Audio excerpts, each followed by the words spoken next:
বর্ষাকাল। কিছুক্ষণ পরপরই কিন্তু ঝুমঝুম বৃষ্টি পড়ছে।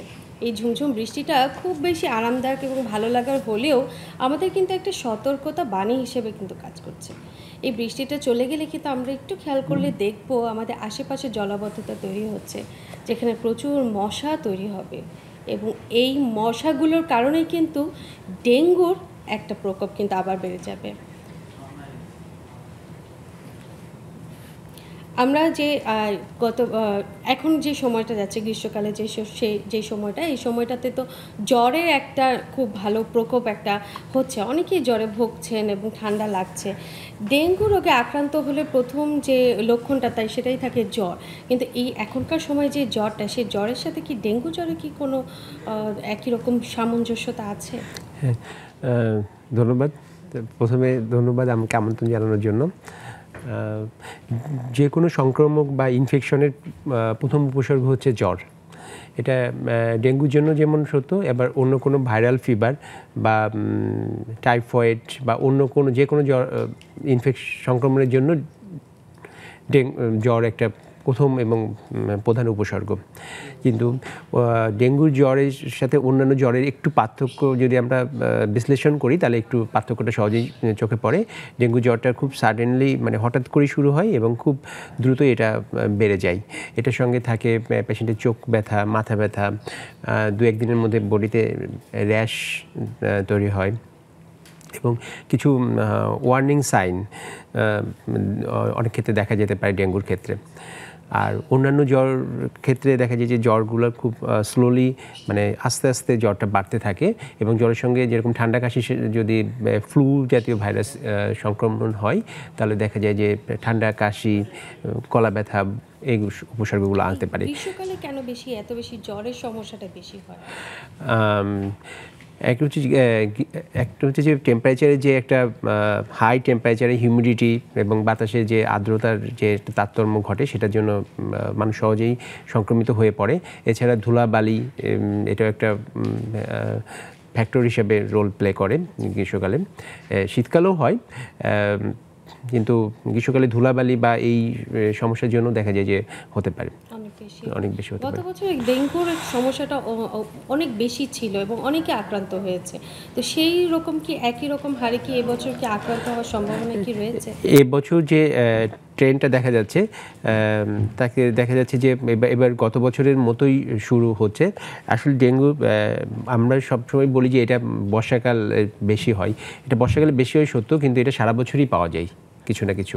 আর গত বছর যেটা দেখা গেছে যে ডেঙ্গু শুধু ঢাকা শহর বা মেট্রোপলিটন সিটিতে না, এটা পুরা বাংলাদেশ ব্যাপী ওয়ার্ল্ড স্প্রেড ছড়িয়ে পড়েছিল, যার জন্য এত প্রকোপ এবং এত মানুষের হসপিটালাইজড, মানে হসপিটালে ভর্তি হতে হয়েছে এবং মৃত্যু হারও বেশি। তবে ডেঙ্গু নিয়ে এখনই যদি সচেতন না হওয়া যায়, যে আমরা, তাহলে কিন্তু এই তীব্রতা অচিরেই বেড়ে যেতে পারে। মশার কামড়ে ডেঙ্গু হচ্ছে এডিস মশার কারণে হয় সাধারণত, কিন্তু কারো যদি ইমিউনিটি পরিমাণ অনেক ভালো থাকে, রোগ প্রতিরোধ ক্ষমতা যদি অনেক ভালো থাকে, সেই ক্ষেত্রে কি এটা মোকাবেলা করাটা কি মানে কোনোভাবে সহজ হতে পারে? এটা ডেঙ্গু মোকাবেলার জন্য প্রথমে জনস্বাস্থ্য যে ব্যাপারটা, যে মশার নিধন বা মশার আক্রমণ থেকে নিজেকে রক্ষা করাটাই সবচেয়ে বড় ব্যাপার। কারণ ইমিউনিটি যে ব্যাপারটা বলছেন, ডেঙ্গু সাধারণত 4 রকম ভাইরাস দিয়ে হয়, ডেঙ্গু 1, 2, 3 and 4। একটা প্রজাতির ভাইরাসের আক্রমণের যে ইমিউনিটিটা থাকে, সেই ইমিউনিটিটা 2 থেকে সেটা লং টার্ম থাকে, কিন্তু যার ধরুন আপনাকে ডেন 1 আক্রমণ করেছে, তাহলে ডেন 2 কে আর পরে প্রোটেকশন দিতে পারে না। আমরা ডেঙ্গু সম্পর্কে আরও জানবো, কিন্তু একটা ছোট বিরতি থেকে এসে। দর্শক, সময় হয়ে গেলে ছোট একটি বিরতি নিয়ে সাথেই থাকুন, ফিরছি কিছুক্ষণের মধ্যে।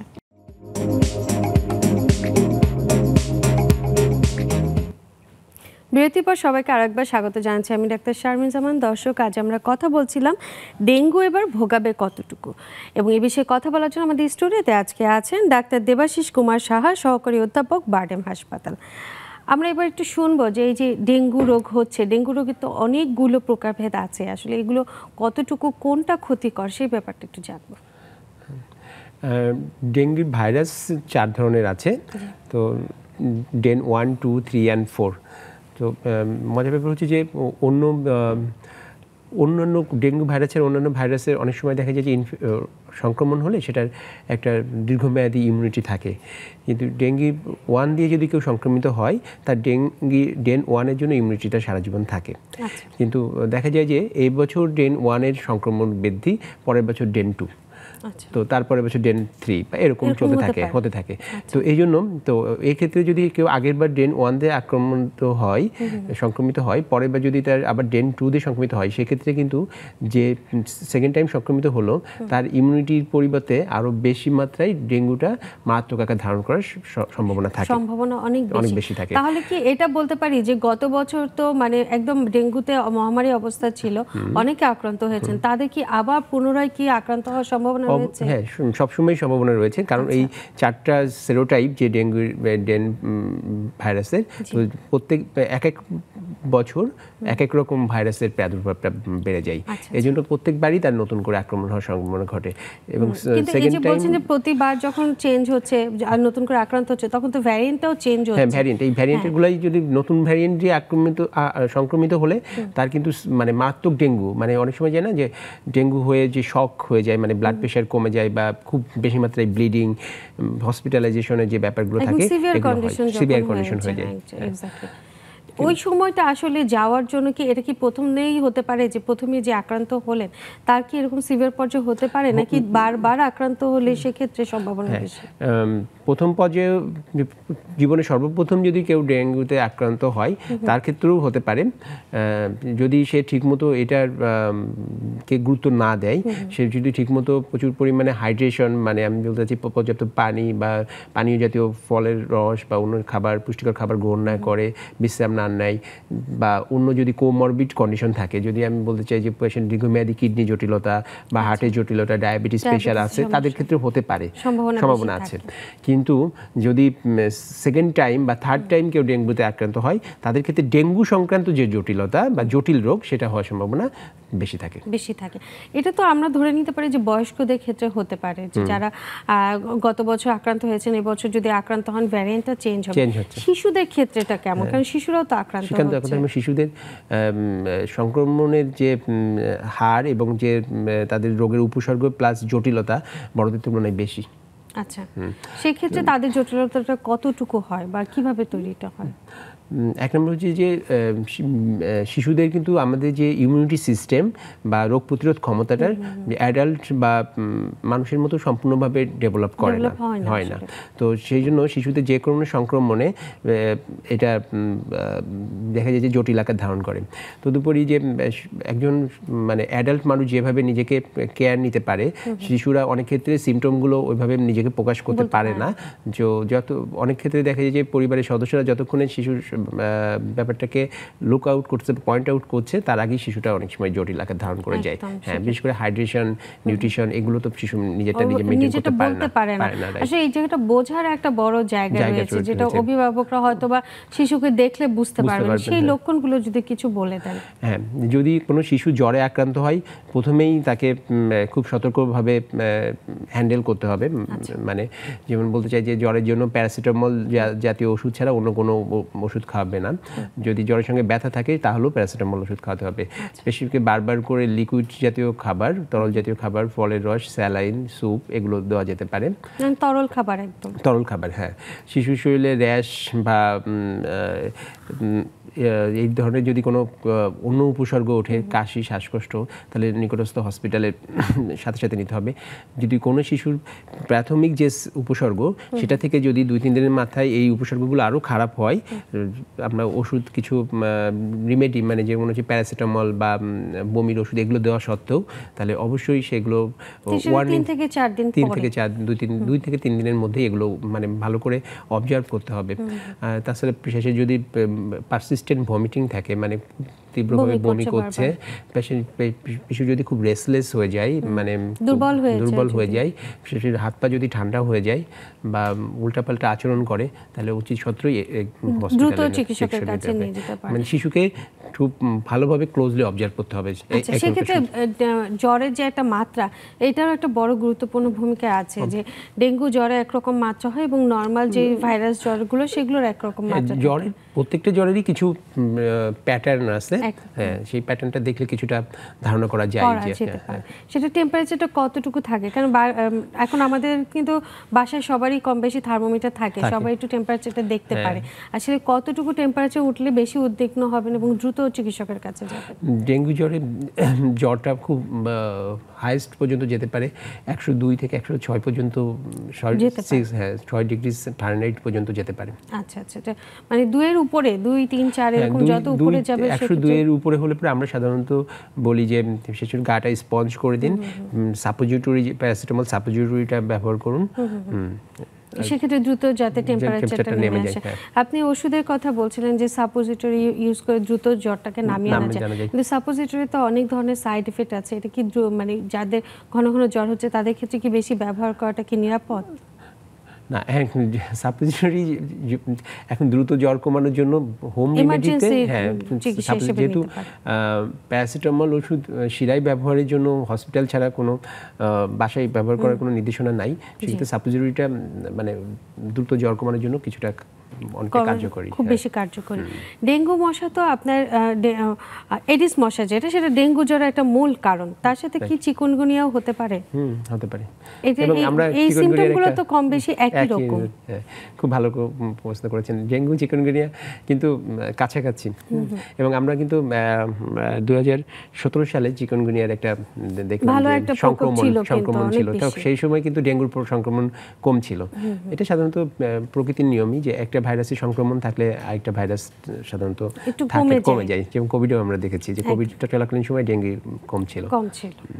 তো চিকুনগুনিয়া ভাইরাসে আবার যেটা হয় যে জয়েন্টের ব্যথাটা খুব মাত্রায় বেশি থাকে, সব ধরনের জয়েন্ট, স্মল, ছোট এবং বড় সব ধরনের জয়েন্ট ইনভলভ হতে পারে, জয়েন্ট ফুলে যায়, পেইনটা বেশি হয়, আর যে রক্তের প্লাটিলেট কাউন্ট যেটা একটা আছে সেটাতে ডেঙ্গু ভাইরাসে যতটা কমে তো চিকুনগুনিয়া ভাইরাসে অতটা কমে না। তবে আর তাছাড়া কনফার্মেটরি টেস্ট এখন তো সরকার নির্ধারিত মূল্যে সব হসপিটালেই করা যাচ্ছে। সেটা আসলে জ্বর হওয়ার কতদিন পরে আসলে টেস্টটা করা ভালো?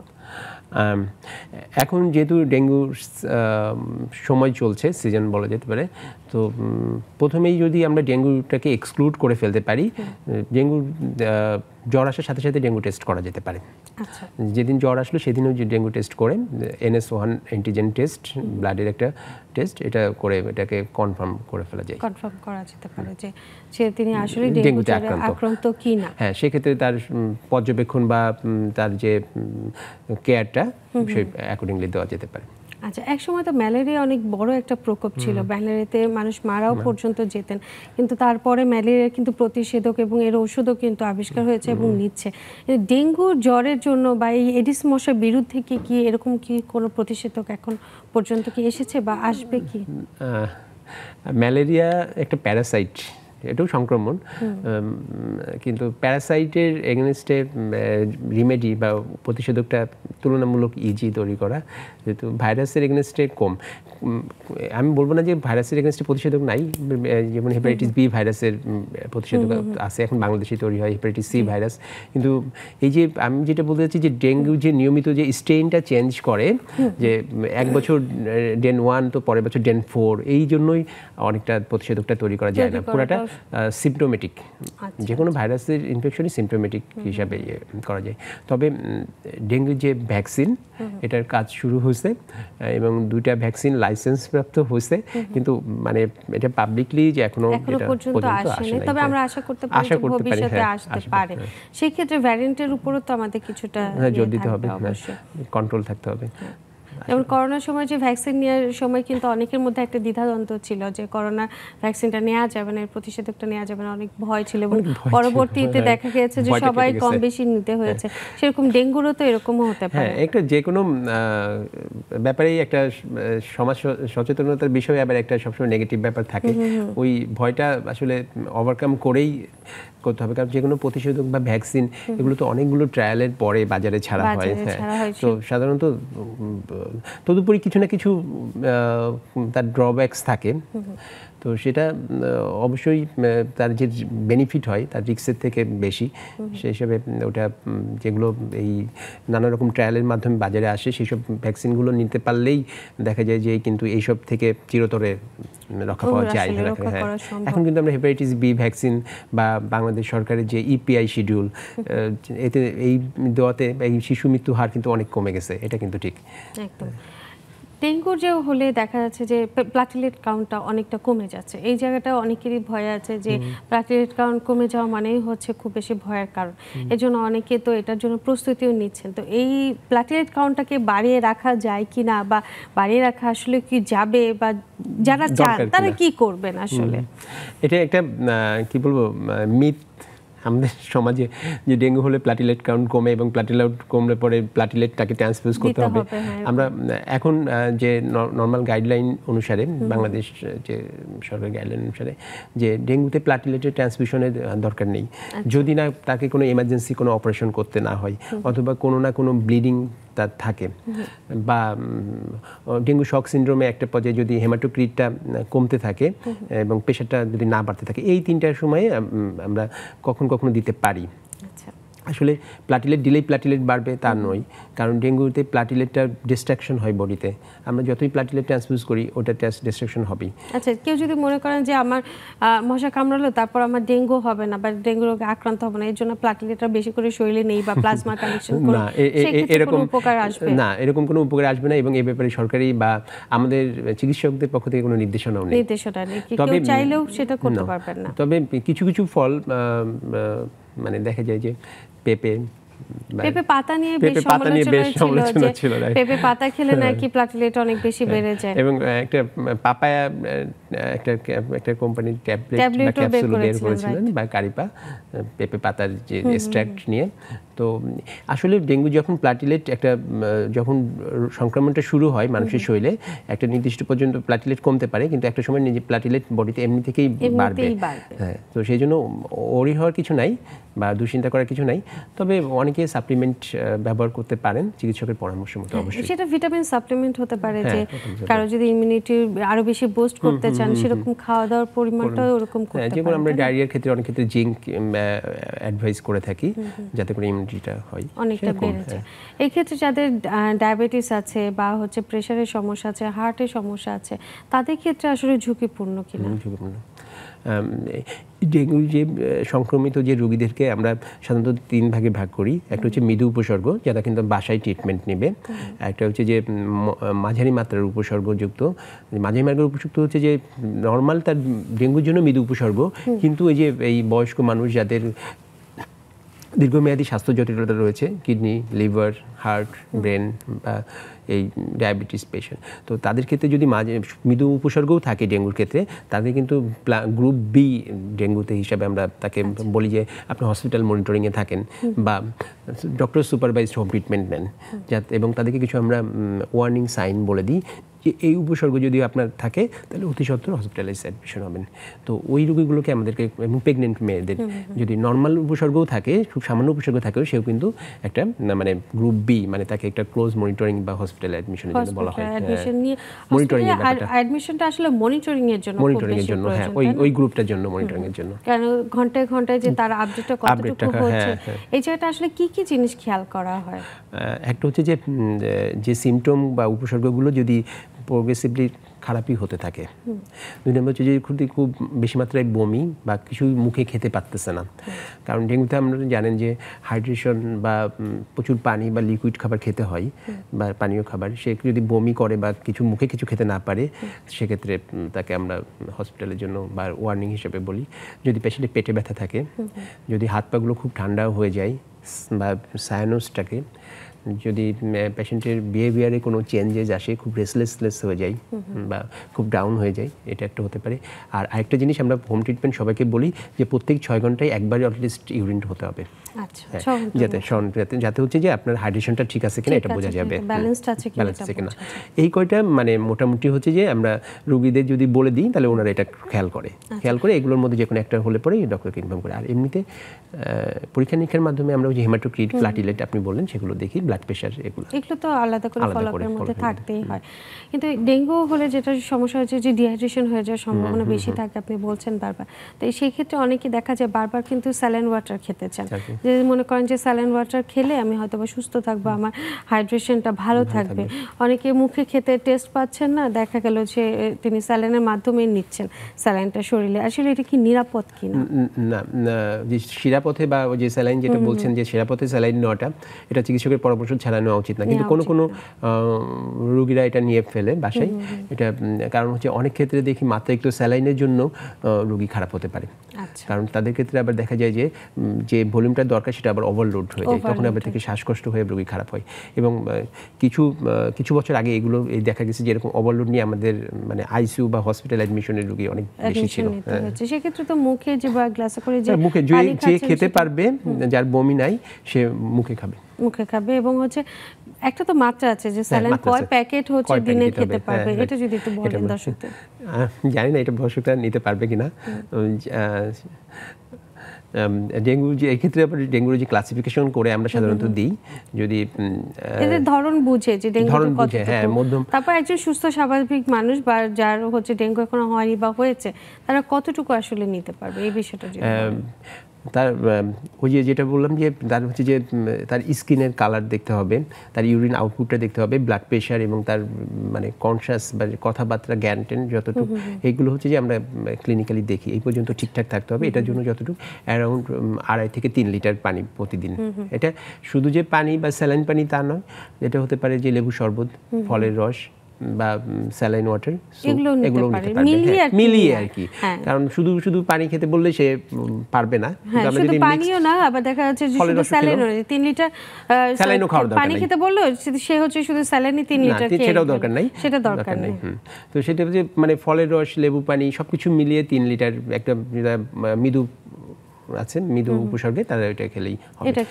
সেটা দেখতে হবে যে তার আর কোনো সিমটম হচ্ছে কিনা বা ইউরিন আউটপুট ঠিকঠাক আছে কিনা। আচ্ছা, এই এডিস মশা কামড়ে যে ডেঙ্গুটা হচ্ছে, দেখা যাচ্ছে অনেকে মৃত্যুর ঝুঁকিতে একদম চলে যাচ্ছেন।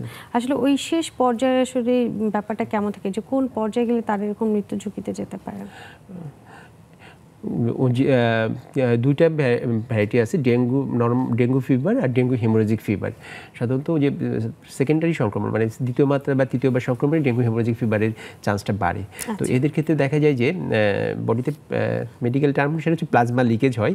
তো দেখা যায় যে আমাদের রক্তের জলীয় অংশ সেটা রক্তের যে নালী থেকে বের হয়ে যায়, এতে করে হঠাৎ করে সাডেন ব্লাড প্রেশারটা ফল ডাউন করে।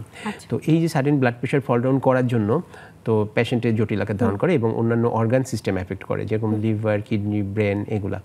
তো এই যাদের এই প্লাজমা লিকেজ বা ডেঙ্গু হেমোরেজিক ফিভার, তাদের হচ্ছে মৃত্যু ঝুঁকি বেশি। আবার অনেকের ডেঙ্গুতে ব্লিডিং টেন্ডেন্সিটা বেশি থাকে। আমরা প্রথম দিকে ডেঙ্গু যখন 98, 99 এরকম সময় দেখেছিলাম যে ডেঙ্গু হলে পরে চোখটা লাল হয়ে যেত, বিভিন্ন জায়গা দিয়ে ব্লিডিং হতো, হ্যাঁ মুখ দিয়ে হ্যাঁ হতো। তো এখন এগুলো কমছে, এই উপসর্গগুলো কমছে।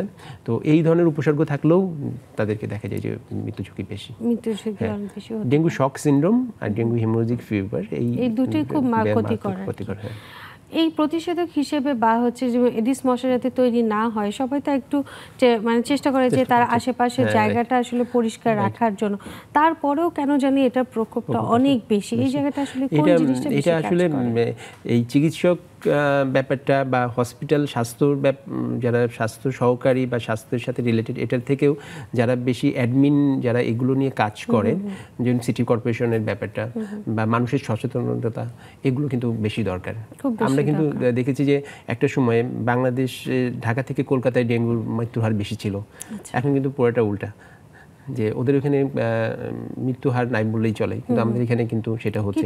কারণ আমরা হচ্ছে ওই মশার যে প্রজনন, এটা যদি আমরা ইয়ে করতে না পারি, মানে নির্মূল করতে না পারি, শুধু ট্রিটমেন্ট দিয়ে তো আসলে হবে না। এটা মশা কিভাবে আমরা আরেকটু কমাতে পারি সেই বিষয়টা জানবো, কিন্তু একটা বিরতি থেকে এসে।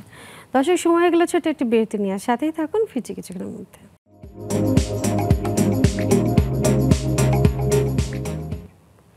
বিরতির পর সবাইকে আরো একবার স্বাগত জানাচ্ছি। আমি ডাক্তার শারমিন জামান। দর্শক, আজ আমরা কথা বলছিলাম ডেঙ্গু এবার ভোগাবে কতটুকু এই বিষয় নিয়ে, এবং এ বিষয়ে কথা বলার জন্য আজ আমাদের স্টুডিওতে আছেন ডাক্তার দেবাশিস কুমার সাহা।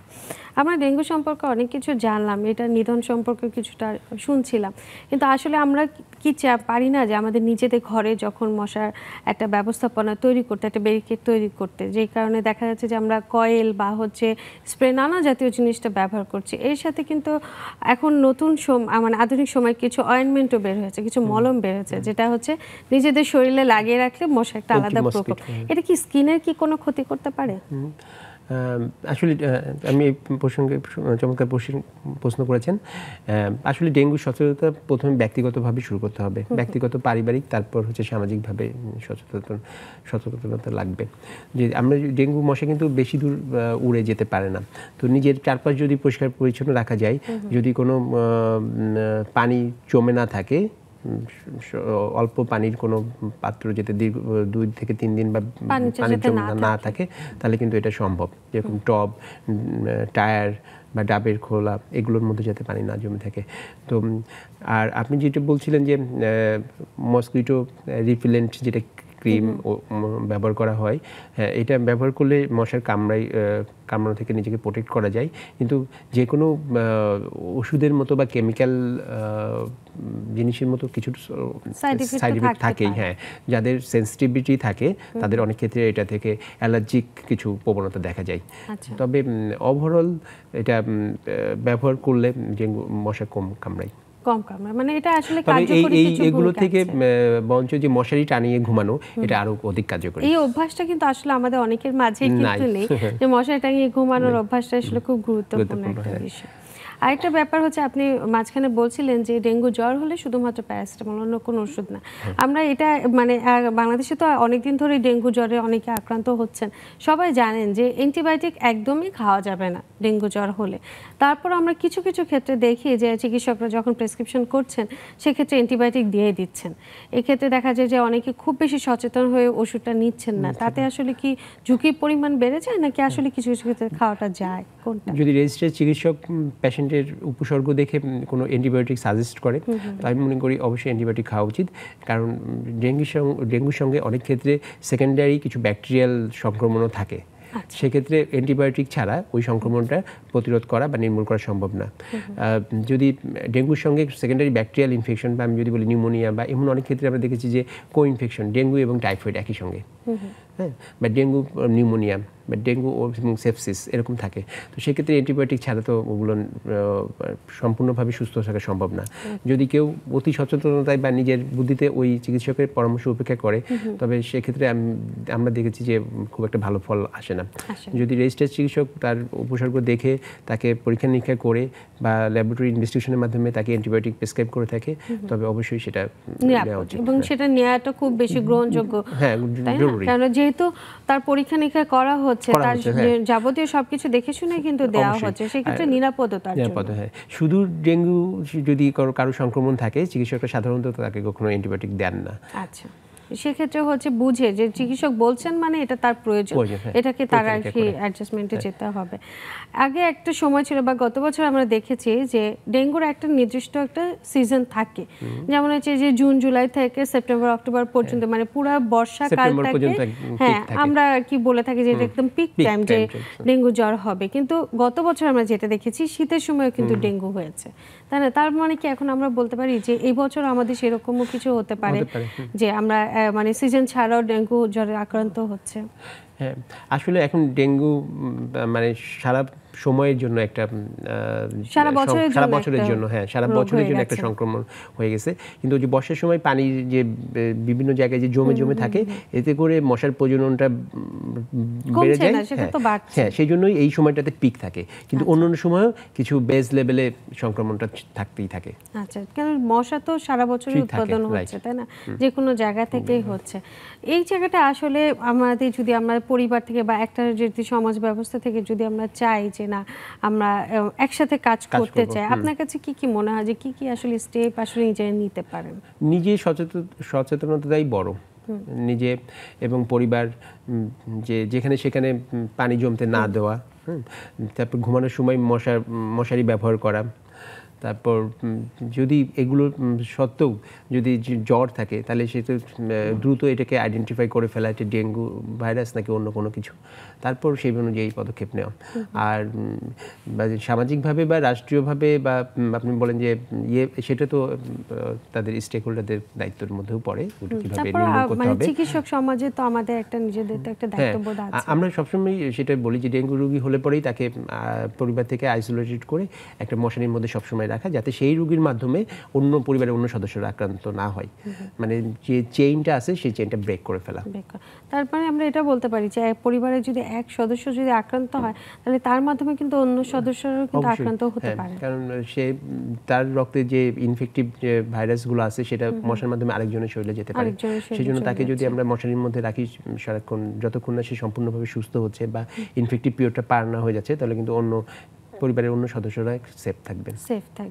সেক্ষেত্রে আসলে মশাটা নিধন করা হচ্ছে সবচেয়ে জরুরি বিষয়। চিকিৎসা নিয়ে আলোচনা থেকে মশা নিধনটা আরো সবচেয়ে বড়। তারপরে হচ্ছে খাবার দাবার দিয়ে যদি নিজেকে আরো বেশি প্রোটেক্টিভ তৈরি করা যায়, সেক্ষেত্রে অনেক বেশি আমরা এই ডেঙ্গুর পরীক্ষা করার জন্য NS1 শুধু একটা জানি যে এটা খুব বেশি গুরুত্বপূর্ণ। এটার সাথে কি আর অন্য কিছু যে করতে হয় কিনা পরীক্ষা?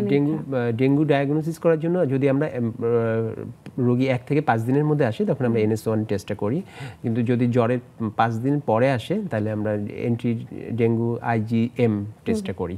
আচ্ছা, তো এটা কি শিশুদের ক্ষেত্রে সেম নাকি বড়দের ক্ষেত্রেও লাগবে? সবার জন্য একই। 1 থেকে 5 দিনের মধ্যে আসলে NS1 অ্যান্টিজেন টেস্ট করা হয় এবং 5 দিন পরে আসলে IgM অ্যান্টি ডেঙ্গু IgM। গত বছর যারা ডেঙ্গুতে আক্রান্ত হয়েছেন তারা কি এই বছরটা যদি সতর্ক হয়ে থাকতে চান তাহলে আসলে কি কি পদক্ষেপ নিতে পারেন? এখন হচ্ছে যে তাকে যেটা নরমাল কথা হচ্ছে মশা থেকে নিজেকে রক্ষা করা, পুষ্টিকর খাবার গ্রহণ করা, রাতে মশারি টানানো, রাতে দিনে যখনই হোক মশারি টানিয়ে ঘুমানো, এগুলো। আচ্ছা। এই ডেঙ্গু জ্বরে যে একটা মূল লক্ষণ থাকে যে হচ্ছে হেমোরেজিক ডেঙ্গু, যেটা বললেন যে আপনি, ওই সেক্ষেত্রে হচ্ছে রক্তক্ষরণ হওয়ার একটা সমস্যা বেশি থাকে। এটা আসলে কেন হয়, এই মাধ্যমটা যদি একটু বলেন। রক্তক্ষরণের আসলে অনেকগুলো ফ্যাক্টর কাজ করে। একটা হচ্ছে যে যেটা সাধারণ মানুষ সবাই জানে যে প্লাটিলেট কমে যাওয়া, শুধু প্লাটিলেট কমে যাওয়া না, প্লাটিলেটের ফাংশনটাও কমে যায়, ডিসফাংশন হয়, সেটা একটা কারণ থাকে। ও ডেঙ্গু রোগীদের অনেক ক্ষেত্রে দেখা যায় লিভার সংক্রমণ হয়, তো লিভার সংক্রমণের জন্য রক্তের এই কোয়াগুলেশন ফ্যাক্টর তৈরি হতে পারে না, সেক্ষেত্রেও হয়। অনেক সময় ডেঙ্গু কমপ্লিকেশন হিসেবে DIC বা ডিসিমেটেড ইন্টারভাস্কুলার কোয়াগুলেশন হয়, সেখান থেকেও হয়। তো অনেকগুলো কারণ আসলে থাকে যে অতিরিক্ত রক্তক্ষরণের। আচ্ছা, আর যাদের ডেঙ্গু হয়ে গেছে তারা আসলে এরপরে ডেঙ্গু থেকে সুস্থ হওয়ার পরে প্লাটিলেট যদি বেড়ে গেল, তারপরেও আসলে এটা পরবর্তীতে আবার কি টেস্টের কি প্রয়োজন আছে কিনা বা কতদিন পর পর করতে পারে? না, যদি ডেঙ্গু থেকে কেউ সম্পূর্ণভাবে সুস্থ হয় তাহলে তো আর নতুন করে আর কোনো টেস্ট করে ফলো আপ করার দরকার নেই, যদি তার প্লাটিলেট কাউন্ট নর্মাল চলে আসে বা নর্মালি থাকে। অনেকের ক্ষেত্রে প্লাটিলেট কমেই না, যেহেতু মৃদু উপসর্গ যাদের আছে। আর যাদের কমে যায় তাদের যদি প্লাটিলেট কাউন্ট নর্মাল হয়ে যায় তাহলে সেক্ষেত্রে আর ফার্দার কোনো টেস্ট করার দরকার নেই। কিন্তু অনেক ডেঙ্গু রোগী আবার পোস্ট ডেঙ্গু কমপ্লিকেশনস নিয়ে আসে। আচ্ছা, সেগুলো কি একটু যদি বলেন। সেগুলো অনেক কিছু নিউরোলজিক্যাল থাকে, যেরকম GBS একটা মানে নার্ভ উইকনেস আর কি, দুর্বলতা। হ্যাঁ, একটা হচ্ছে জেনারেলাইজ দুর্বলতা, একটা হচ্ছে নার্ভ উইকনেস। ওই যে পোস্ট ভাইরাল ফ্যাটিক সিনড্রোম একটা থাকে, যে অনেক মানুষ কমপ্লেন করে যে সে ডেঙ্গু আক্রমণের পর থেকে আর শরীরে বলই পাচ্ছেন না। এটা অনেক দিন থাকতে পারে, 2 থেকে 4 সপ্তাহ 6 সপ্তাহ থাকতে পারে। অনেকের হেপাটাইটিস থাকে, অনেকের হার্ট ইনভলভ থাকে, মায়োকার্ডাইটিস বা পেরিকার্ডাইটিস হয়। তো এরকম নানা রকম পোস্ট ডেঙ্গু কমপ্লিকেশনস থাকতে পারে, তো সেগুলো সতর্ক থাকতে হবে যে এগুলোতে সে আবার আক্রান্ত হচ্ছে কিনা। এই ক্ষেত্রে শিশুদের ক্ষেত্রে কি সেম থাকে? শিশুদের ক্ষেত্রে থাকে, একই রকম থাকে। কিন্তু এই পোস্ট ডেঙ্গু কমপ্লিকেশনসে যে জিনিসগুলো খুবই মারাত্মক সেগুলো খুব রেয়ার। আচ্ছা, রেয়ার মানে বাংলাদেশের প্রেক্ষাপটে রেয়ার নাকি বিশ্বব্যাপী? হ্যাঁ, যেগুলো খুব মারাত্মক ব্যাপার সেগুলো খুব রেয়ার। আচ্ছা, তার মানে কি ডেঙ্গু জ্বর থেকে যদি একবার কেউ সুস্থ হয়ে যায় তাহলে পরবর্তীতে এর দ্বারা কোনো কমপ্লিকেশন হওয়ার সম্ভাবনা খুব কম থাকে? খুব কম থাকে, কিন্তু কারো হয়। কারো কারো হয়, সেইটার ক্ষেত্রে কি মানে তার বয়সটা কি কোনো ইয়ে করবে যে তার বয়স অনেক বেশি ছিল এ কারণে সে আবার অসুস্থ হয়ে পড়লেন এরকম কিছু? না, এটা বডির নিজস্ব ইমিউনিটি বা নিজস্ব মেকানিজমের জন্যই হয়ে থাকে বেশিরভাগ ক্ষেত্রে। আচ্ছা, মানে যার যেরকম ইমিউনিটি, হ্যাঁ, বিশেষ করে যারা বয়স্ক ব্যক্তি যারা আছে যে ডায়াবেটিস প্রেশার, তাদের ক্ষেত্রে তার একটু বেশি হতে পারে। হ্যাঁ, যেরকম ওই যেটা হয় যে ওই পোস্ট ভাইরাল ফ্যাটিক সিনড্রোম বা দুর্বলতার ব্যাপারটা, এগুলো তাদের ক্ষেত্রে বেশি হয়। আচ্ছা আচ্ছা। ডেঙ্গু তো দেখা যাচ্ছে যে একটা মশার মাধ্যমে তার শরীরে জীবাণু চলে গেল, সেক্ষেত্রে এই জ্বর থেকে শুরু হয়ে গেল। আসলে এটা মানে মশা কামড়ানোর সাথে সাথে কি শুরু হয় নাকি কতদিন পরে হতে পারে? এটা যে কোনো সংক্রমণ রোগেরই একটা ইনকিউবেশন পিরিয়ড থাকে। ইনকিউবেশন পিরিয়ড হচ্ছে যেদিন সংক্রমণটা শরীরে ঢুকলো এবং তার থেকে উপসর্গ আসার আগ মুহূর্ত। ডেঙ্গুর ক্ষেত্রে এটা 2 থেকে 7 দিন। মানে মশা কামড়ালে 2 থেকে 7 দিন পরে আপনার এই উপসর্গ শুরু হবে। 2 থেকে 7 দিন পরে, সাথে সাথে না? তার মানে মশা এটা কামড় দিল তখনই যে খুব বেশি ভয়ঙ্কর আকৃতি ধারণ করবে ব্যাপারটা তা না। 2 থেকে 7 দিনের মধ্যে যে কোনো সময় হতে পারে। আচ্ছা, আমরা অনুষ্ঠানে একদম শেষ পর্যায়ে চলে এসেছি। এই যে ডেঙ্গু নিয়ে আমরা এত কথা বললাম, এই থেকে প্রতিরোধ করতে চাই, নিজেদের সমাজে সব কিছু দিতে চাই, কিন্তু তারপরেও যদি জানতে চাই যে আসলে গত বছর তো একটা প্রভাব গেছে যে অনেক দিন ধরে ডেঙ্গু রোগে আক্রান্ত রোগী ছিলেন, তার থেকে এখন নিজেকে একটু চাচ্ছেন যে সবাই যে না, আমরা সবাই মিলে আসলে এই ছোট্ট একটি মশা থেকে সবাইকে সুস্থ থাকবো এবং নিজেরাও সুস্থ থাকবো, এই ব্যাপারটা যদি একটু বল। আমার ব্যক্তিগত মতামত, গত বছরের এই ডেঙ্গু বেশি মাত্রায় প্রাদুর্ভাবের জন্য এবছরের সচেতনতা একটু বেশি। অনেকেই এটা নিয়ে সচেতন, জ্বর আসলেই চিকিৎসকের পরামর্শ নিচ্ছেন বা নিজের পার্সোনাল যে প্রোটেকশন যে ব্যাপারটা, মশারি ইউজ করা, আশেপাশে যাতে পানি জমে না থাকা, বা কোথাও বেড়াতে গেলে বিশেষ করে হিল ট্র্যাক্স বা অন্য কোথাও বেড়াতে গেলে রেপিলেন্ট ইউজ করা, অ্যান্টিমসকিটো আপনি যেটা বললেন, সেগুলো সে করছে। এগুলো যদি করা যায়, ডেঙ্গু মশা যদি কামড়ানোর হাত থেকে নিজেকে রক্ষা করা যায়, তাহলে কিন্তু এটাকে আমরা মোটামুটিভাবে রক্ষা করতে পারি, নিজেদেরকে সুরক্ষা করতে পারি। তারপরও যদি হয়ে যায় সেক্ষেত্রে তো চিকিৎসকের পরামর্শ নিতে হবে। পরামর্শ অনুসারে নিজের পর্যাপ্ত রেস্ট, পানি, পরামর্শ অনুযায়ী চলতে হবে। অসংখ্য ধন্যবাদ ডাক্তার দেবাশিস কুমার সাহা, আপনি অনেক ব্যস্ত এবং ব্যস্ততার মধ্যে আমাদের আজকে সময় দিয়েছেন। দর্শক, ধন্যবাদ আপনাদেরও যারা এতক্ষণ আমাদের সাথে ছিলেন। আসলে ছোট্ট এই এডিস মশা খুবই ভয়ঙ্কর একটি ব্যাপার হয়ে যায় যখন আপনি আক্রান্ত হয়ে যাবেন ডেঙ্গু রোগে। তাই আগে থেকে এর থেকে প্রতিরোধ করতে হবে, নিজেকেও সুস্থ রাখতে হবে এবং পরিবেশকেও আপনার যত্ন সহকারে পরিষ্কার করে রাখতে হবে। তাহলে দেখবেন যে এই ছোট মশাটা আর ভয়ঙ্কর আকার ধারণ করবে না। সবাই সুস্থ থাকবেন, ভালো থাকবেন। দেখা হবে অন্য কোনো পর্বে। আজ বিদায়। শুভরাত্রি সবাইকে।